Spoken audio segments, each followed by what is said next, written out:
Thanks for joining us on episode 1467 of the Inspired Stewardship Podcast.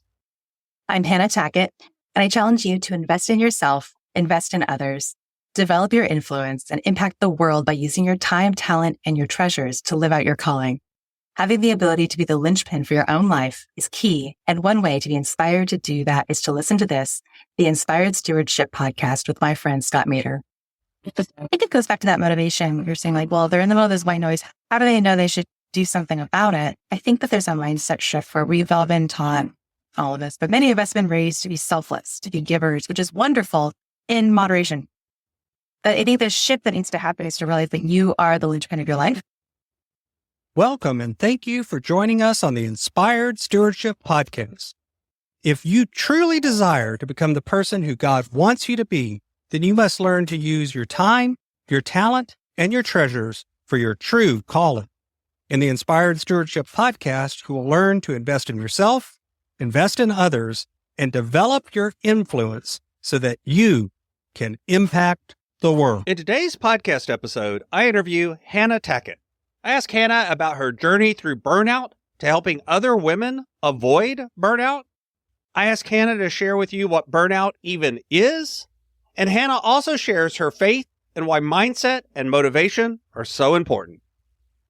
I've got a new book coming out called Inspired Living, Assembling the Puzzle of Your Call by Mastering Your Time, Your Talent, and Your Treasures.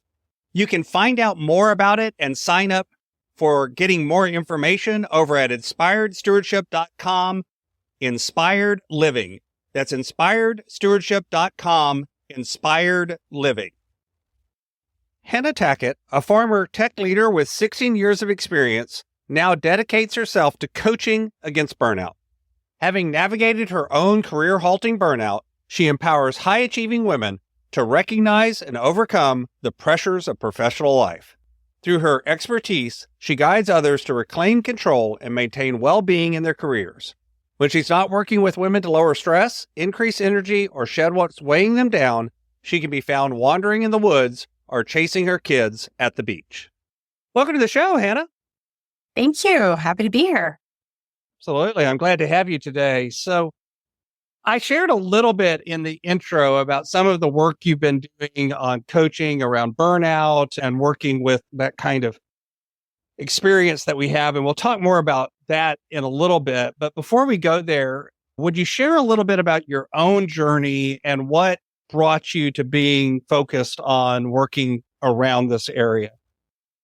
Absolutely. So I guess my journey began with my own burnout. I've burnt out multiple times in different careers and different jobs. And my last burnout, which was 2017, was pivotal for me. It was definitely a tipping point. I was working in tech full time. I have young children to take care of, marriage, like this beautiful life that I built for myself. And I couldn't get out of bed for months. I didn't know why. And I went to doctors and we ran all these tests and there was nothing wrong with me except for that I was completely fried and I wasn't showing up for my life. And it scared me. It really did frighten me because I was failing. I was failing across the board. I was failing at everything I cared about. And I decided in that moment, first of all, I'm fixing this. Second, this will never happen again. I will never be so fatigued, so drained. I will never burn out like this ever again. And that was a decision I made, and it prioritized my own care. And on that journey of recovery, I began to meet a lot of other women at conferences in my work life and just in general who had similar experiences or were in the middle of something very similar. And I realized, oh, this is not a me problem. This is much bigger. And the more educated I got in space, the more I understood the statistics that were out there. This is growing. This isn't just not just a me problem, but it's something that is accelerating and increasing over time. And it's a big problem that needs to be solved. So I started to step into a space where I could help others. And so did it come naturally to you, or what did you do to not just understand it for yourself, begin to help understand it for others? Absolutely. Actually, yes, it did come a bit natural to me in that I've always had an interest in helping others. I spent a dozen or so years as a holistic healthcare practitioner before going into tech. And even in tech, yes, I'm designing software, but I was designing software with usability at the forefront of my mind, with human psychology at the forefront of my mind. And my role usually involved leading others and supporting a team. And so being able to support others and help others and encourage their own health and growth has like always been a part of my picture. It's always been something that I cared about and felt passionate about. And so going in and learning how to actually coach and how to help people get past their own like self-sabotage and like getting through all of these things was very much up my alley. And I've been enjoying the work. I love seeing women turn their lives around. I love seeing them recover and be able to step into their own success with power. So you mentioned earlier that the burnout and the statistics show that it's getting more common. Why is that? Why do you think burnout is happening more now than at other times? So, well, let's talk about what burnout is first, and that'll help explain why it's on the rise. So burnout, it's just a colloquialism, right? There's no diagnosis of burnout. But what it is, it's an expression of chronic stress. And a lot of people think, and I thought this too, burnout was like hitting a wall. It was like a switch flipped and suddenly you're fried. You can't function anymore. You're not showing up. But really it happens in stages. And so that first stage is, I like to think of it as stealthy stress. And so you're dealing with, maybe you're feeling irritable, maybe you're feeling a little short with your husband or not as patient with your children as you'd like to be. You're having that stress experience and maybe you're having some anxiety. Maybe you're struggling with sleep at night. Maybe dealing with a little bit of brain fog, maybe some tummy troubles or migraines. And these are all just symptoms of stress beginning to accumulate and starting to affect your daily life. And when you don't deal with the underlying reason for that stress, why it's building up, then that can turn into what I think of as like the second stage of burnout, which is emotional erosion. And that is when we start feeling cynical, when we start to have that. I like to call them the Sunday scaries, or I've heard other people call them the Sunday scaries, when you dread going to work on Monday. Mine would happen on Friday. Like Friday, 3 p.m., I felt like my soul was being tugged out of my body and I did not want to go back. I couldn't enjoy my weekend. And it was all just because I fed up with being at work. I was so resentful of the situation I was in. And a lot of people say things like, it feels like I'm on this endless hamster wheel, or like it's a grind. And there's a lot of fantasies of quitting. And if at that point, you're not dealing with this mountain of stress that has been building up over time, oftentimes years, that's when we enter that third stage, which is like a performance paralysis. And some have experienced this as a physical halt. Like for me, I was in bed. I couldn't get up. I didn't know why. I've worked with women who ended up in the ER. I've also worked with women who it wasn't so much like a physical collapse as much as it was they weren't able to work. Like they were showing up to work, they were logging in and staring at their screen for 8 hours and not able to get anything done. Like they went from being a top performer to highly inefficient. It was like trying to push through. One lady described it as like white noise. Like she's trying to push through white noise and she just couldn't get the work done. And the tragedy there is all of these things affect our confidence. And we start to doubt ourselves. I'm like, oh, I'm failing. I'm failing at life. But really it's something that can be fixed. It can be turned around. And so ignoring any of those signs or symptoms like on your burnout journey, I don't recommend. Those are big red flags. Hey, pay attention to me. Something needs to change. So now that we understand, okay, so burnout isn't something that just suddenly happens. It's something that's been building up probably for years. The reason we're seeing it on the rise is because there's a few factors. So there's the whole shutdown where people are socially isolated. Social isolation is one of the most stressful things you could possibly endure. So we're talking about stress, right? We're talking about adding stress to our lives. So there's the fear involved in that. There's the lack of community that was involved in that. And all of this is piling up. And I don't think that's actually been resolved for most of us. Like we're still recovering from this. And then there's also just the larger trend of less white space in our lives. And I know growing up, there was no cell phones. There was no social media. There was no always on. There was no way if I went for a walk, no one could call me. No one could reach me. I was on a walk. And that's gone now, right? So now we're always reachable. We're always plugged in. There's no downtime. If you're going to the loo, you're probably scrolling on your social media. So there's no white space. There's no margin in life. And what we need to complete the stress cycle, what we need to process intense moments in our life, which we all have, is white space. We need to be able to feel our feelings. We need to be able to think our thoughts through to completion. And now most of us, especially knowledge workers, are working in environments where you're on Zoom calls from 7 a.m. to 10 p.m. because you're working with people on different time zones. And there's never a disconnect. There's no turning it off. Mm-hmm. And then in the white space that you do have, you're picking up your phone and you're checking your email, you're scrolling on social, and you're not letting your brain and your body process what just happened. And that means the stress isn't being completed. The stress cycle is not being completed. We're also, with this new modern lifestyle, we're moving a lot less. We're sitting a lot more. And along with white space, movement is a wonderful way to complete the stress cycle. Just going for a walk, getting in the sun, having some fresh air. So our lifestyle culturally is shifting farther and farther away from things that would naturally manage our stress on a daily basis. And so that stress is not being managed. It's accumulating. And so we're seeing, I think, a higher occurrence of things that are tied to chronic stress and burnout. That's just what it is. It's an expression of chronic stress, and it shows up for different people in different ways. So did I answer your question? No, absolutely. Okay. Absolutely. Yes. And I think we'll dive back into that a little bit and expand on it a little bit more in terms of some of the signs and symptoms and what we can do to avoid it. But before I go there, one of the other things that I like to highlight in my show is for ourselves, the journey we have and the intersection that we have sometimes between our own faith journey and our life journey and that feedback loop. So when you think about that, how has your journey and your relationship with faith and spirituality paralleled some of the journey you went on through going through burnout and finding this new destination and new thing that you like to do? Oh, I think it's critical because there's a period where if we talk about those of us who have a habit of burning out, who are burning out more than once or pushing ourselves to exhaustion or over tapping our resources on a regular basis, there are, I like to think of them as like the 5 success traps. There's behaviors that are driving that. And that's where the faith it'll tie in there. So these behaviors are like the people pleasing, the fear of saying no. There's the overextending and overhelping, perfectionism, overachieving. So you're trying to keep your boss happy, you're trying to keep your spouse happy, you're trying to keep your kids happy, coworkers happy, your employees happy, your clients happy, and your needs are bottom of the list. And a lot of us have been taught that this is noble. But what ends up happening is that you're running a deficit and that you will eventually start to feel resentful and you will start to drain your precious resources and you won't be able to make anybody happy, frankly.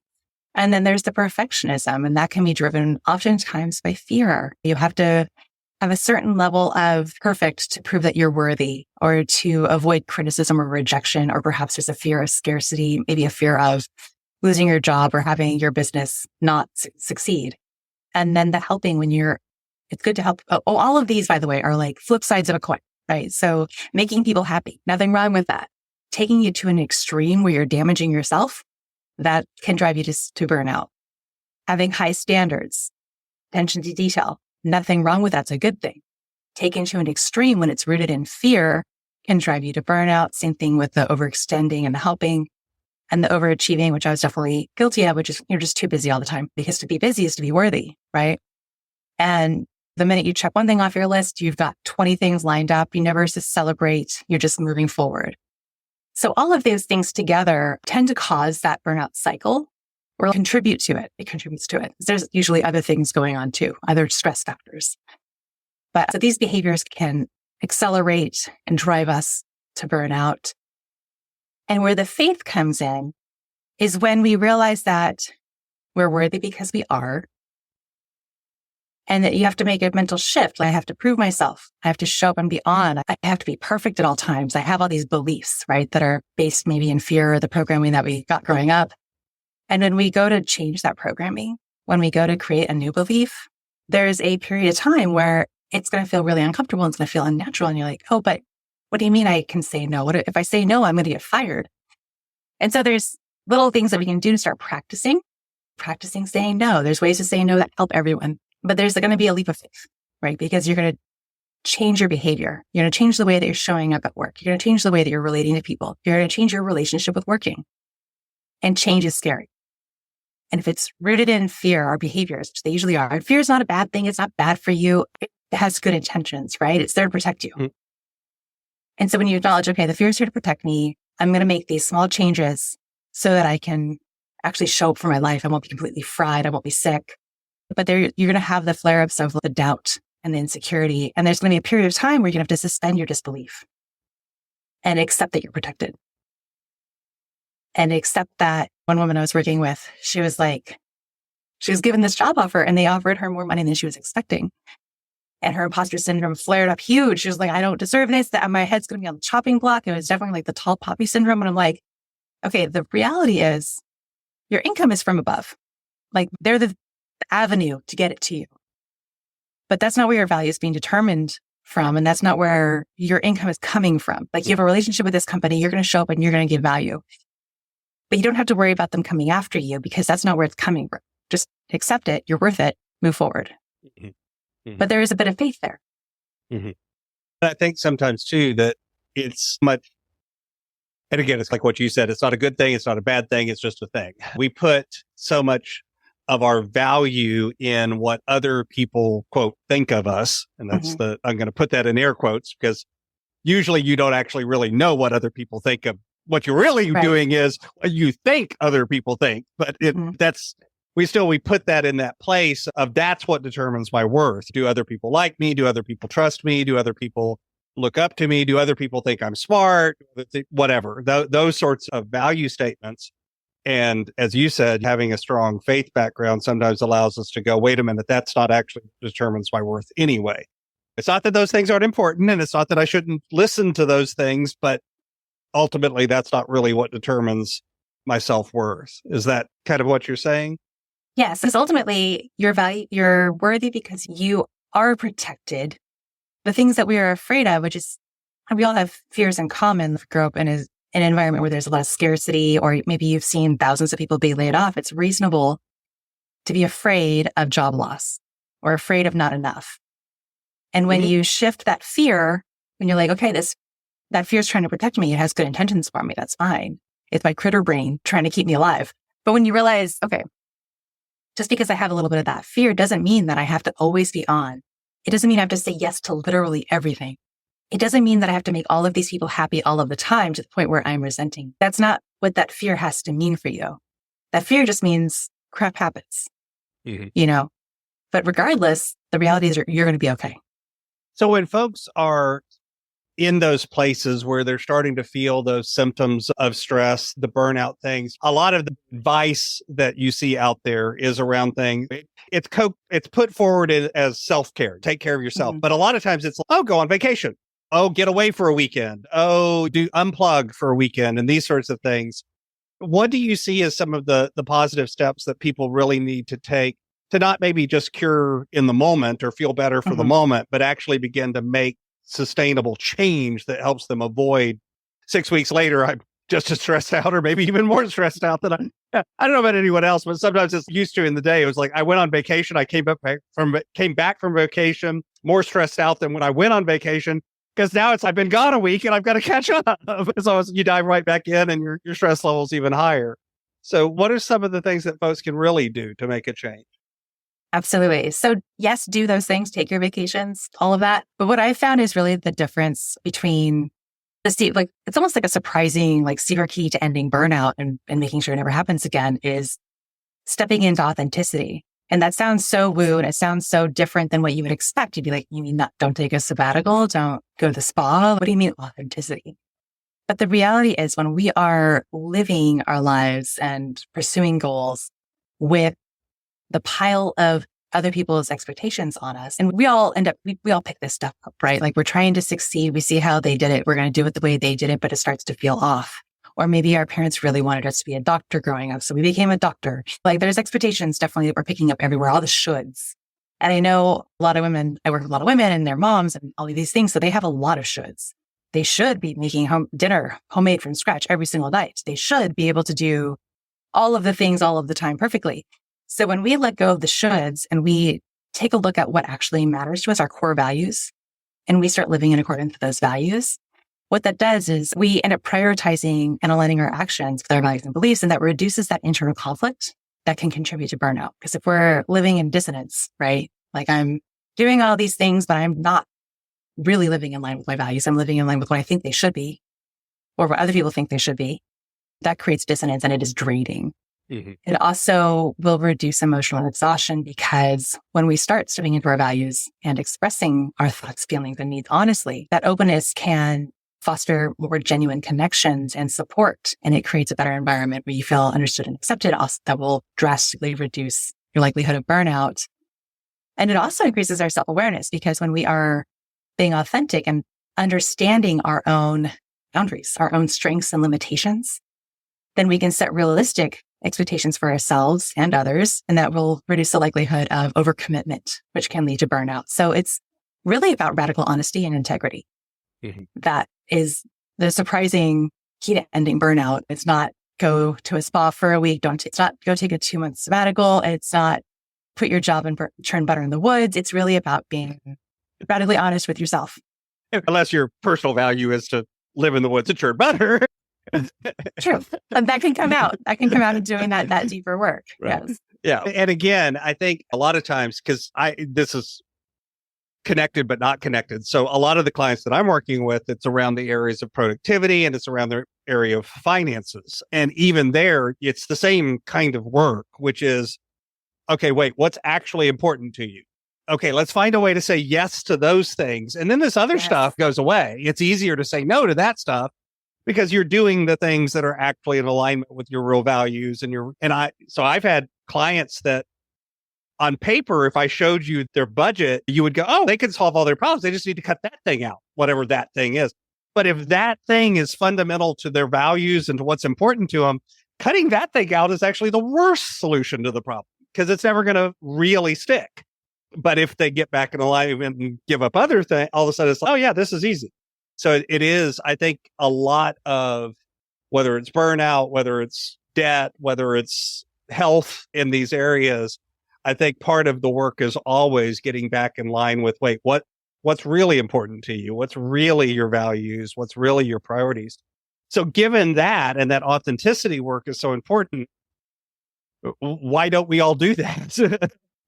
Why is it that the easy part? Why is that sometimes so challenging for us? So I mentioned the success traps, right? So there's habits, there's behavioral habits that we have fallen into to fit in, to make other people happy, to survive, to thrive. And culturally, we want to belong. And so we'll do what other people are doing, and taking a moment to be like, who am I? Like, that's not necessarily encouraged. It's not going to be part of your mid-year review. So it's not ingrained in how we go about our lives, typically. And so while it sounds really, and it is simple, conceptually simple. Right. But it's not easy. It's also not easy, like you just said. Yeah. So because it involves not just like beginning to understand who you are, which if you've been living this way for years, decades, like I know myself, like when I burnt out and when I got to that point, I was at a point in my life, if you asked me what I wanted for dinner, I didn't know. If you asked me what I wanted to watch on Netflix, I didn't know. Right. My sense of self was so diminished because I was spending every ounce of energy on everything else that, I mean, I didn't even know what were my values? No idea. I mean, there were some clear ones even at that point. Family, obviously, my kids, number one. But in general, I was just like a little bit, it was fuzzy. It was lost. So, but even there, you probably had some cloudiness around it. What I mean by that is it's, family first, but what does that actually mean? Yes, what does that mean for you? Because the way you do that might be different than how I do it. And they're both right. So so there are some steps. Oh, wow. The laundry's not folded. Yeah, but is that a judgment? Who does that matter to? Some people, it is part of their core values. Absolutely. My mother would be one of them. Me, not so much. And so, so it's like the discovery process. And one simple thing that I do with the women I work with to help them like start to get in tune, because that's what we're doing. We're getting in tune. Right. Is, okay, look at your next week's schedule. And we're going to color code it, pick 2 colors. One is fatiguing, one is energy giving. And we're going to color code your calendar. Just look at all the activities, all the things you've got going on, and color code energy draining activities. Let's call it red. Do those red, and the energy giving one's green. Take a look at what you've got going on. If it's all red, it's time to start shifting the balance. Also, by doing this, just by going through that action and like acknowledging that something is draining your energy, because sometimes we don't want to acknowledge that an activity is draining because we feel like we should like it. We should be doing it. We're obligated. But knowing that it's draining, even if it is something that we feel like we have to do, opens our eyes to, okay, there might be a different way to go about doing this. Maybe I can delegate it. Maybe I can outsource it. There's other ways to solve this problem. And if it is something that you absolutely have to do, at least right now, there's ways that you can lessen the drain. So we start incorporating these strategies to start bringing their energy back. But yeah, so there's like this 5-step solution called the peace method. So the first one is what you mentioned earlier, which is pursue your yes. Mm-hmm. So stepping into authenticity, getting clarity on what matters to you, and then ditch all the shoulds, right? And then the second step is energizing your being. And that's where we do the basic, which many of us have been ignoring, right? Because being healthy is not part of our culture right now. Eating for energy, improving our sleep, connecting with loved ones, having some joyful movement in your life, doing the basics of human self-care, right? Setting our nervous system and dealing with trauma, releasing that trauma. And then the third step is asserting our voice. And I know this is a biggie for a lot of women I work with. So we learn how to ask for what we want and get it. And then we learn the ways to say no and gain confidence in doing so, practicing and having scripts and rehearsing. And it's a skill. Saying no is a skill. And some of us don't learn it. And then addressing the sabotage. And then the C is like claiming your surplus. Because if you've done all of that, you're going to have more time and more energy. And so what we need to do then is make sure that you're taking ownership of that time and energy and that it's being funneled in the direction that matters to you and is in alignment with your values. So when you think about two, is it also accurate to say that if you're already in those stress environments, you've already got some of these triggers and some of these things that are going on that are causing you to be in the beginnings of burnout or on that journey? Doesn't that also make it harder to do some of that authenticity work? Because it's almost like you were said earlier, the woman that described it as pushing through white noise. You have that noise going on, and that adds an additional layer of challenge to filtering through it. Is that accurate? Yes. I think essentially what needs to happen is a decision. So hopefully your listeners will be like, I'm going to stop at resentment. I'm going to use that as my red flag. But oftentimes we do wait until we can't get out of bed. So usually there's a point where a line is crossed for us and we're like, this is unacceptable because I'm not able to show up for my kids, or there will be something that will not be tolerated in your life. And then you step up and be like, okay, this is changing.